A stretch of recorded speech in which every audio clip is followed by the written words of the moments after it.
Hello everyone, welcome to my YouTube channel Coding World. Myself Vijay Tap Singh. I started this YouTube channel especially for the student of BTech, BCA, BSc, O level and other computer professional. I will teach you different types of programming languages in a very easy way. I will start with C language. Before start the video, I have a request. Please subscribe my channel, like, comment and share my videos. चलिए start करते हैं पहले program से। First program है हमारा write a C program to print your name, यानी अपने नाम को आपको प्रिंट कराना है यूजिंग सी प्रोग्राम। यानी यहाँ पे हमको प्रिंट फंक्शन का यूज करना है। यहाँ पे कुछ चीजें हमने रेड कलर में लिखा हुआ है जो कि डबल स्लैश या फिर स्लैश जीरो से स्टार्टेड है। ये एक्चुअली हमारे कमेंट्स हैं। कंपाइलर जब इस कोड को एग्जीक्यूट करेगा तो इन लाइन का वो एग्जीक्यूशन नहीं करेगा। ये हमारे कंपल्सरी नहीं होते हैं, ये केवल और केवल प्रोग्राम को यूजर फ्रेंडली बनाने के लिए यूज होते हैं। प्रोग्राम में सबसे पहले हमने लिखा है hash include studio dot H and hash include conio dot H. दोनों हमारे हेडर फाइल्स हैं। हैश जो होता है इसको टेक्निकल वर्ड में प्री प्रोसेस करते हैं और ये दोनों हेडर फाइल को कंपाइलेशन हमारा जब देखिए सबसे पहले हमने लिखा हुआ है hash include studio dot H and hash include conio dot H. ये दोनों हमारे हेडर फाइल्स हैं और ये हैश का मतलब होता है प्री प्रोसेस, यानी ये सोर्स प्रोग्राम के कंपाइल होने के पहले ही प्रोसेस हमारे हो जाएंगे। Studio dot H means standard input output header file, conio dot H means console input output header file. ये दोनों जो हैं इनपुट आउटपुट रिलेटेड फंक्शंस को अपने अंदर कंटेन किए हुए हैं। डॉट एच एक्सटेंशन है हेडर फाइल का। उसके बाद हमने लिखा है मेन फंक्शन। एक्चुअली जो हम इंस्ट्रक्शंस मेन फंक्शन के अंदर लिखते हैं वो उनको एक कॉमन नाम देने के लिए हम मेन का यूज करते हैं। तो हर एक सी प्रोग्राम का हमारा मेन फंक्शन होगा, उसके अंदर हम कोडिंग को अपने लिखेंगे। इसके लिए हम बाउंड्री बनाएंगे, opening boundary and closing boundary, और इसके अंदर सारे कोडिंग को हम लिखेंगे। देखिए वॉइड जो होता है वो हमने लिखा हुआ है मेन के आगे। इसका मतलब ये है कि ये हमारा मेन फंक्शन कोई भी वैल्यू रिटर्न नहीं कर रहा है। हर एक सी प्रोग्राम कोई ना कोई वैल्यू रिटर्न करता है अपने मेन फंक्शन को। तो अगर हम कोई वैल्यू रिटर्न नहीं कराना चाहते हैं, देखिए हमने यहाँ पे कोई वैल्यू रिटर्न नहीं किया है इसलिए हमने यहाँ पे वॉइड लिख दिया है। सपोज करिए हम यहाँ पे रिटर्न जीरो लिखते, इट मीन्स इंटीजर टाइप की वैल्यू हम रिटर्न करना है, तो हम यहाँ पे इंटीजर लिख सकते थे। बाय डिफॉल्ट जो रिटर्न टाइप होता है वो हमारा इंटीजर होता है। इसको हम और डिटेल में फंक्शन वाले टॉपिक में डिस्कस करेंगे। इसके बाद हमारे बाउंड्रीज हैं। बाउंड्रीज के बाद देखिए पहला फंक्शन हमने यूज किया है CLR SCR। ये हमारा स्क्रीन को क्लियर करने के लिए यूज होता है। इसका मतलब ये हुआ कि अगर इसके पहले प्रोग्राम कोई रन किया हुआ है और उसका आउटपुट हमारे स्क्रीन पे शो कर रहा है आउटपुट स्क्रीन पे, और दोबारा हम इस प्रोग्राम को रन कराएंगे तो पुराना आउटपुट और नया आउटपुट दोनों शो करेंगे। तो पुराने आउटपुट को इरेज करने के लिए हम CLR SCR फंक्शन का यूज करते हैं। हर एक फंक्शन के बाद हम सेमीकोलन लगाते हैं इस स्टेटमेंट को टर्मिनेट करने के लिए। इसका टेक्निकल रीज़न ये है कि हर एक फंक्शंस को हमने यहाँ पे कॉल किया हुआ है और इसकी मीनिंग ऑलरेडी हमारे इन हेडर फाइल्स के अंदर डिफाइंड थी। जैसे हम सी प्रोग्राम में यहाँ पे सेमीकोलन यूज कर रहे हैं स्टेटमेंट को टर्मिनेट कराने के लिए, वैसे ही इंग्लिश लैंग्वेज में हम डॉट का यूज करते हैं किसी भी स्टेटमेंट को टर्मिनेट करने के लिए। दूसरा हमने स्टेटमेंट लिखा है प्रिंटफ स्टेटमेंट। तो प्रिंटफ स्टेटमेंट के अंदर डबल कोट के अंदर जो भी चीज़ें हम लिखेंगे वो एज इट इज स्क्रीन पे हमारे प्रिंट होकर के आ जाएगी, और लास्ट में हमने सेमीकोलन लगाया हुआ है, यानी ये एक तरीके का आउटपुट फंक्शन है। इसके बाद हमने getch फंक्शन यूज किया हुआ है। एक्चुअली ये एक तरीके का इनपुट फंक्शन है जिसके थ्रू हम वैल्यू को इनपुट करेंगे अपने प्रोग्राम के अंदर, लेकिन यहाँ पे इसका मेन मोटिव जो है स्क्रीन को होल्ड कराना है। क्योंकि जब इस प्रोग्राम को हम रन कराएंगे तो प्रिंटफ में वेलकम टू कोडिंग वर्ड बहुत थोड़े समय के लिए दिखेगा, फिर वो हट जाएगा। तो अब हम यहाँ पे अगर getch फंक्शन लगा देते हैं तो वो आउटपुट शो करेगा और स्क्रीन हमारा होल्ड किए हुए होगा। getch एक वैल्यू को कीबोर्ड के थ्रू मांगेगा, तो जब तक हम कीबोर्ड से वैल्यू देंगे नहीं तब तक हमारा आउटपुट शो करता रहेगा। इसीलिए हम यहाँ पे आउटपुट को होल्ड कराने के लिए गेट सी एच का यूज किए हुए हैं। हमारा सी लैंग्वेज एक केस सेंसिटिव लैंग्वेज है। इट मीन्स सारे कोडिंग को हम स्मॉल लेटर के अंदर लिखेंगे। कंपाइलर के अंदर सारे जितने भी हमारे फंक्शंस डिफाइंड हैं, डेटा टाइप हमारे डिफाइंड है, वो सारे स्मॉल लेटर में लिखे गए हैं। फिर लास्ट में हम बाउंड्री को क्लोज कर देंगे। इसके बाद हम इसको अभी सी के कंपाइलर पे रन करा के भी दिखाएंगे। चलिए अब दूसरा प्रोग्राम देखते हैं। दूसरा प्रोग्राम है write a C program for addition of 2 numbers, यानी हमको 2 नंबर्स को जोड़ना है। तो सेम पहले प्रोग्राम की तरह हमने हेडर फाइल लिख दिया है, मेन फंक्शन बना लिया है। अब बाउंड्री स्टार्ट हो रही है तो हमने यहाँ पे देखिए 3 वेरिएबल डिक्लेयर किए हैं ए बी सी। अगर हमको 2 नंबर्स को जोड़ना है, 2 नंबर हमारे ए और बी में हैं, तो इसका आउटपुट हमारे सी में स्टोर होगा। यानी हमारा जो अर्थमेटिक इंस्ट्रक्शन होगा वो होगा C is equals to A plus B. इसलिए हमको 3 वेरिएबल की ज़रूरत है। तो ये हमारे डेटा टाइप हैं। ये डेटा टाइप किस टाइप का यूज हुआ है? इंटीजर टाइप का। तो ये जो वेरिएबल है इसका टाइप हमारा इंटीजर है। इट मीन्स ये इंटीजर टाइप की वैल्यू ए बी एंड सी है। तो ये हमारा डेटा टाइप इंटीजर है और ये हमारे ए बी सी वेरिएबल्स हैं जिसका टाइप इंटीजर है।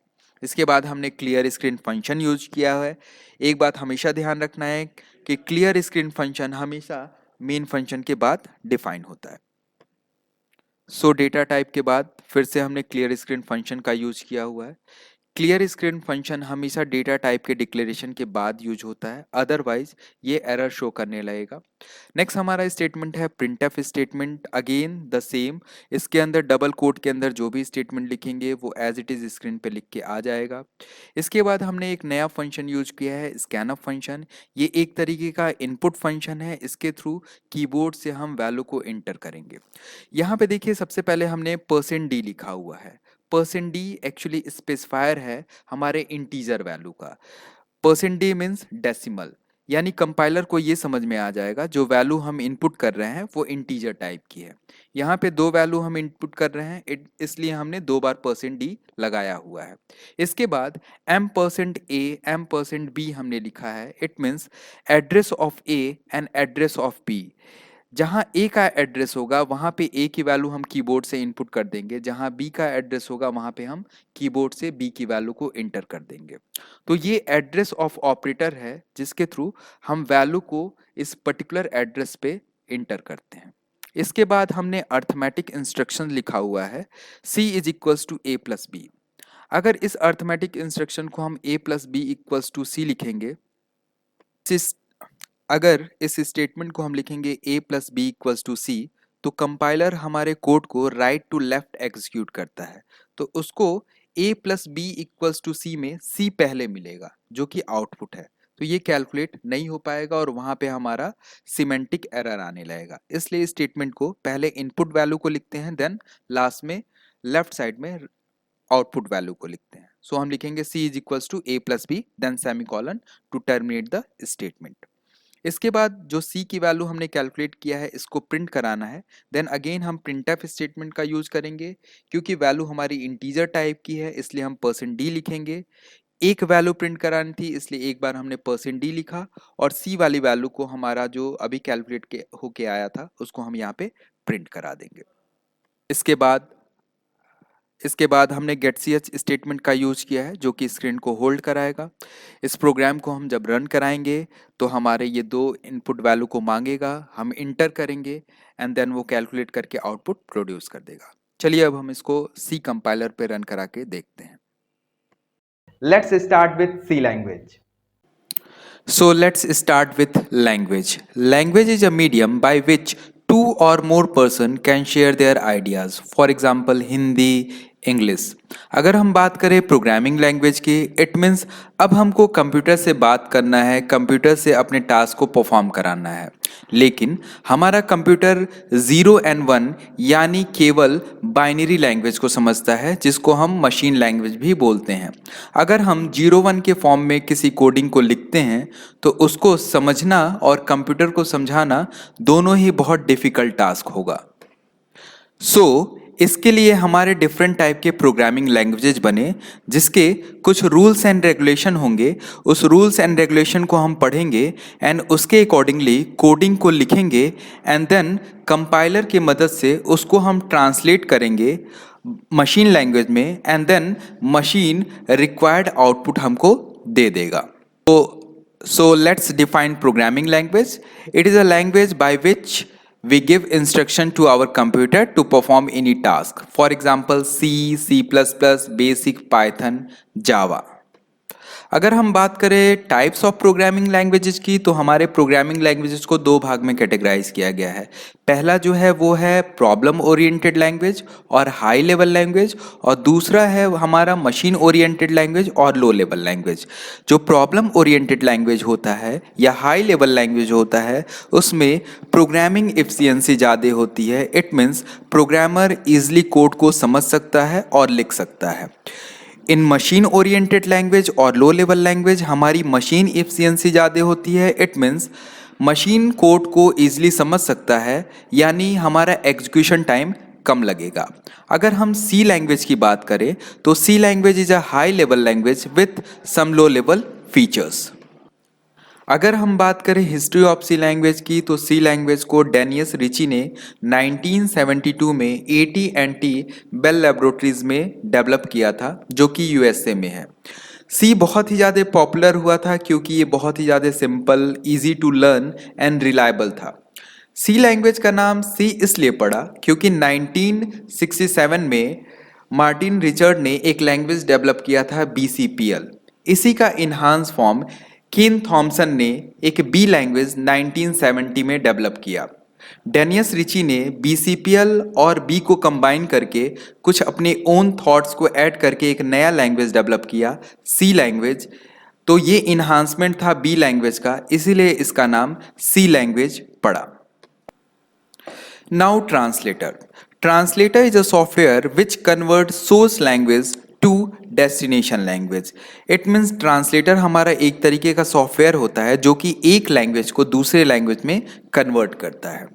अगर हम बात करें कंपाइलर की, तो कंपाइलर हमारा एक तरीके का ट्रांसलेटर है जो कि हाई लेवल लैंग्वेज को लो लेवल लैंग्वेज में कन्वर्ट करता है, यानी मशीन लैंग्वेज में कन्वर्ट करता है। हमारा कंपाइलर जो होता है पूरे कोड को एक साथ एग्जीक्यूट करता है। अगर हम बात करें इंटरप्रेटर की, तो इंटरप्रेटर भी हमारा एक तरीके का ट्रांसलेटर होता है जो कि हाई लेवल लैंग्वेज को लो लेवल लैंग्वेज में कन्वर्ट करता है, लेकिन ये कोड को लाइन बाय लाइन एग्जीक्यूट करता है।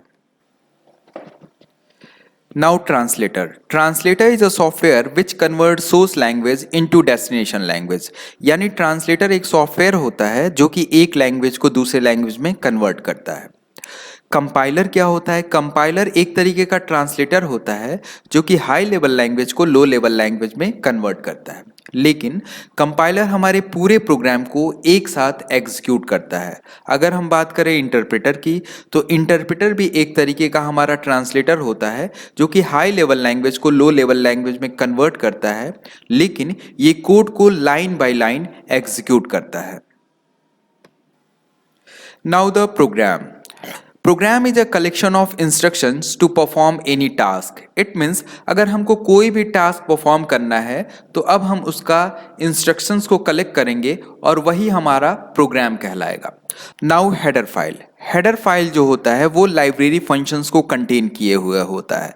इट मीन्स जितने भी फंक्शन हम अपने सी प्रोग्राम के अंदर यूज करेंगे उसकी मीनिंग ऑलरेडी हमारे हेडर फाइल के अंदर डिफाइंड है और ये हमेशा मेन फंक्शन के ऊपर लिखा जाता है और ये एक सिंबल हैश से स्टार्टेड होता है जिसको हम प्री प्रोसेसर भी बोलते हैं। For example studio.h, conio.h and math.h. So here hash is the preprocessor. Now let's move towards the first program. Here the objective of program is write a C program to print your name. अब हमको एक programme लिखना है जिसमें अपने नाम को हमको प्रिंट कराना है। तो देखिए यहाँ पे जो हमने डबल स्लैश लिखा हुआ है, ये रिप्रेजेंट करता है कि ये हमारा कमेंट है, या फिर हम इसको इस तरीके से भी रिप्रेजेंट कर सकते हैं। तो यहाँ पे हमारा कंपाइलर जब इस कोड को एग्जीक्यूट करेगा तो इन सारे डबल स्लैश या फिर ये जो हमने कमेंट पास किया है इसको एग्जीक्यूट नहीं करेगा। ये जनरली कमेंट हम प्रोग्राम को यूजर फ्रेंडली बनाने के लिए करते हैं। कोडिंग हमारी ये ब्लैक कलर में लिखी हुई है। तो सबसे पहले हमने लिखा है hash include studio.h hash include conio.h। ये दोनों हमारे हेडर फाइल्स हैं जो कि हमारे पहले ही प्री प्रोसेस हो जाएंगे प्रोग्राम के कंपाइल होने के पहले। ये हैश सिंबल जो है प्री प्रोसेसर को रिप्रेजेंट करता है। यहाँ पे standard input output header file and console input output header file, दो हेडर फाइल्स हमने अपने प्रोग्राम में इंक्लूड किया है। ये दोनों header files input output related functions की मीनिंग को कंटेन करते हैं। नेक्स्ट, वॉइड मेन, ये हमारा मेन फंक्शन है सी प्रोग्राम का। यहाँ से कंपाइलर हमारे सी प्रोग्राम का एग्जीक्यूशन स्टार्ट करेगा। हर एक सी प्रोग्राम का एक मेन फंक्शन होता ही होता है। एक्चुअली ये हमारे जो कलेक्शन ऑफ इंस्ट्रक्शंस हैं उसका एक कॉमन नेम होता है, और हर एक सी प्रोग्राम लास्ट में एक कोई न कोई वैल्यू मेन फंक्शन को रिटर्न करता है। वो फंक्शन का टाइप क्या है वो यहाँ पे मेन फंक्शन के आगे रिप्रेजेंट किया जा सकता है। यहाँ पे हमने कोई वैल्यू रिटर्न नहीं कराई है इसलिए हमने वॉइड लिखा हुआ है। अगर हम यहाँ पे चाहें तो रिटर्न 0 करा सकते हैं और यहाँ पे इंटीजर हम लिख सकते हैं। बाय डिफ़ॉल्ट जो रिटर्न टाइप होता है वो इंटीजर होता है।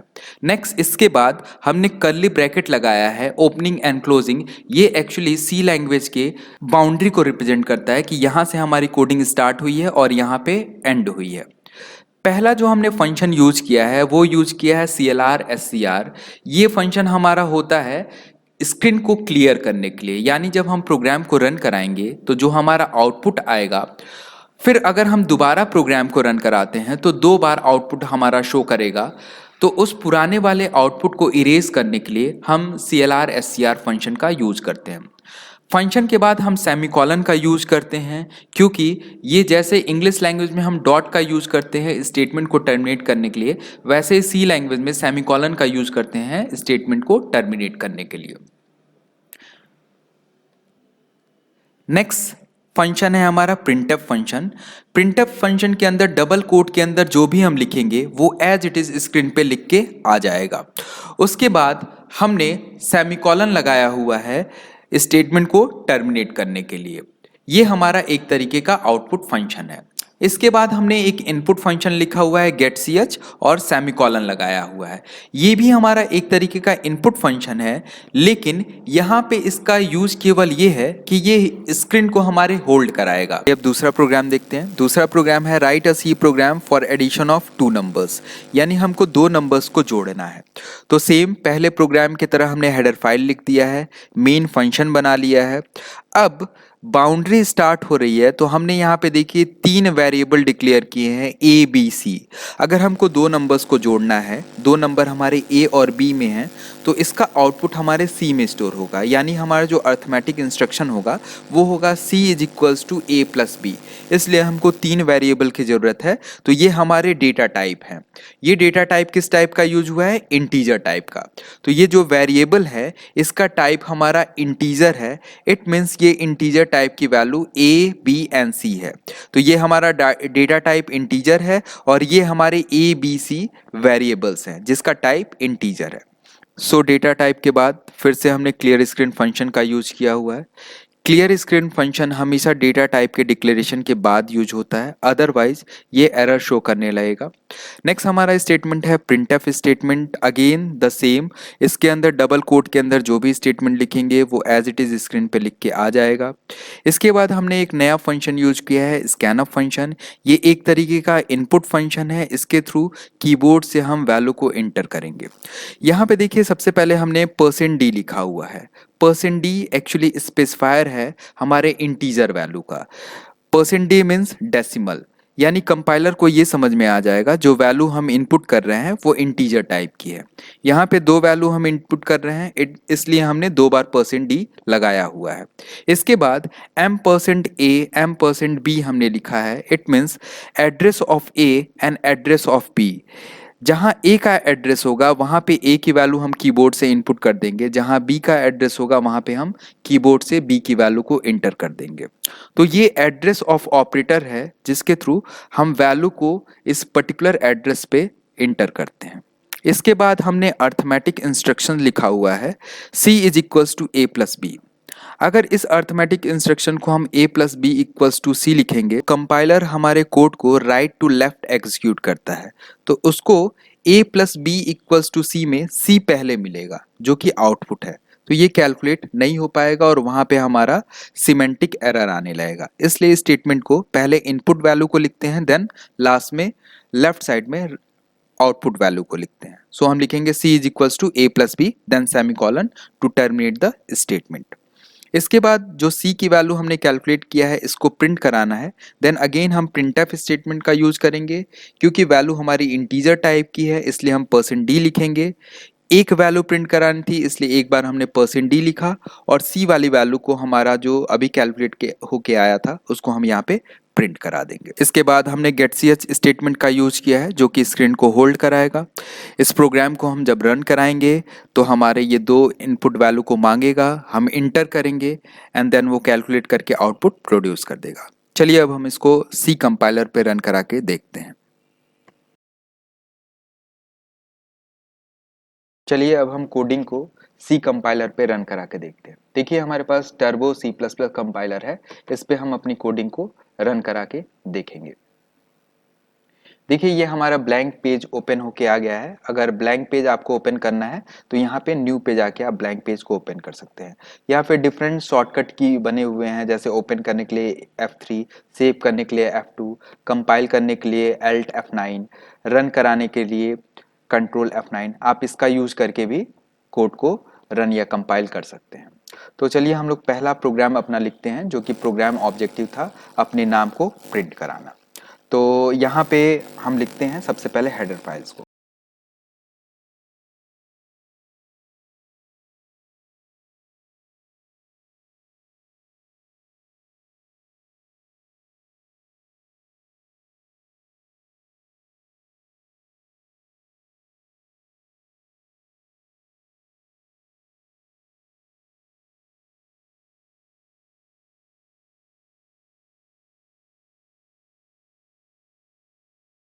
देखिए यहाँ पे हमने कोडिंग को लिख दिया है। सबसे पहले हमने हेडर फाइल लिखा, मेन फंक्शन लिखा, क्लियर स्क्रीन लिखा पुराने आउटपुट को इरेज करने के लिए, ये कंपल्सरी नहीं होता है। देन प्रिंटफ स्टेटमेंट लिखा, डबल कोट के अंदर जो भी लिखेंगे स्क्रीन पे लिख के आ जाएगा। गेट ch को स्क्रीन को होल्ड कराने के लिए हमने लिखा हुआ है।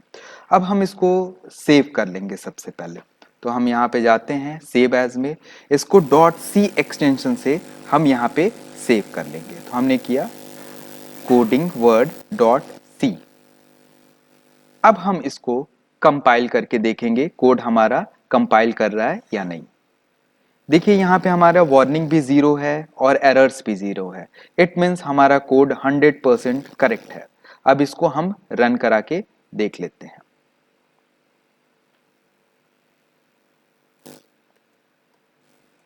देखिए हमारा आउटपुट आ गया है welcome to coding world. It means हमारा आउटपुट बिल्कुल करेक्ट आ रहा है।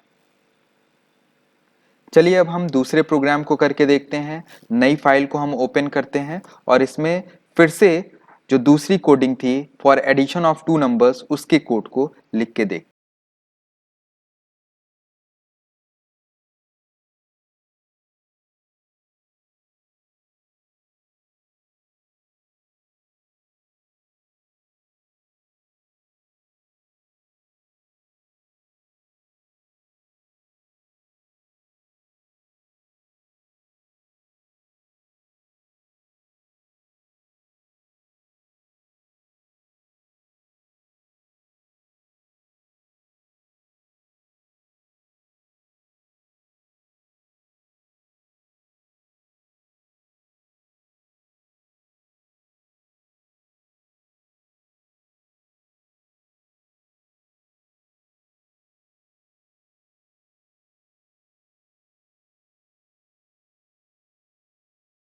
देखिए हमने कोडिंग को लिख लिया है, हेडर फाइल लिखा, मेन फंक्शन लिखा, 3 डेटा इंटीजर टाइप के डेटा टाइप को हमने यहाँ पे डिक्लेयर किया हुआ है, 3 वेरिएबल लिया हुआ है A B C, clear screen लगाया, दोनों वैल्यू को इंटर कर दिया, देन ऐड किया, देन यहाँ पे सी की वैल्यू को हमने प्रिंट कराया। अब इसको हम कंपाइल करके देख लेते हैं। देखिए 0 warning and 0 error, it means program हमारा करेक्ट है। अब इसको हम रन करा के देख लेते हैं। ये देखिए हमारा स्क्रीन पे लिख के आ गया enter the value of A and B. अब ए की वैल्यू हम इंटर करते हैं 2 एंड बी की वैल्यू इंटर करते हैं 3। आंसर हमारा 5 आना चाहिए, ये हमारा आंसर आ गया 5। अगर हम चाहें तो इसको यूजर फ्रेंडली भी बना सकते हैं, तो हमने इस स्टेटमेंट में ऐड कर दिया आउटपुट इज। देन अगर हम इस प्रोग्राम को रन कराते हैं, देन हमारा देखिए आउटपुट आता है, हमने इंटर किया 2, इंटर किया 3, आउटपुट आएगा, आउटपुट इज 5। यानी इससे हमारे यूजर को ये पता चल जाएगा कि हमने वैल्यू इंटर किया 2 एंड 3, इसका आउटपुट आ गया 5। तो इस तरीके से हम अपने प्रोग्राम को यूजर फ्रेंडली भी बना सकते हैं। That's all. सो आज के लिए इतना ही।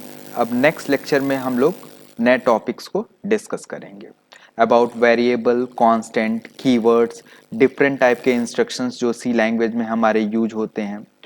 इसके साथ साथ हम math.h हेडर फाइल के बारे में भी पढ़ेंगे। सो नेक्स्ट लेक्चर में हम लोग मिलते हैं। Thank you.